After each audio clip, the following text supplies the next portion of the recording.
Hey everybody, my name is Michael McDowell. It's great to be with you. I'm the author of Rigor, Redefined, and we explore 10 key habits that we think are critical for students to be able to learn in terms of being able to own their own learning over time, but also to be able to learn across different types of learning that we define as rigor. And today we're going to look at habit 2, and that's navigating challenge. The focus here is how do we help students manage negative thinking?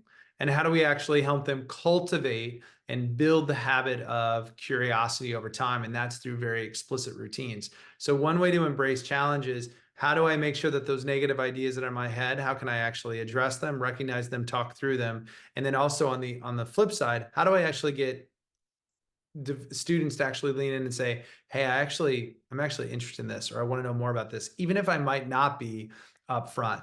And that really requires just small doable practices that students can engage in to help them being able to recognize where they are in terms of learning. Like, am I in performance mode right now? Like, I want to minimize errors, or is this a place where I should be learning, where I should maximize errors and learn from them?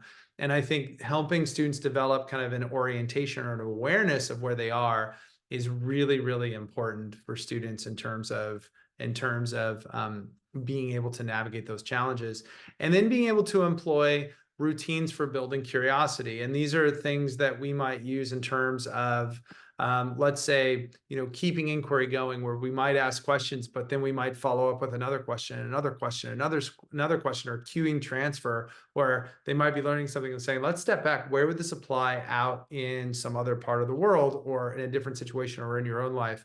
And this can actually help students kind of get away from just maybe the surface level learning and step out and see where it might apply in another place. And again, these are short, sharp practices, but the idea is that we're trying to get students to say, look, you do have negative thinking. How do you manage that, address it, name it?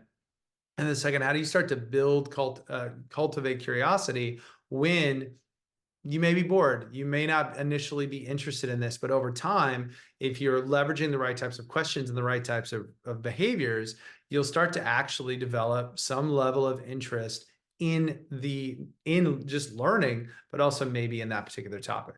Thanks, everybody.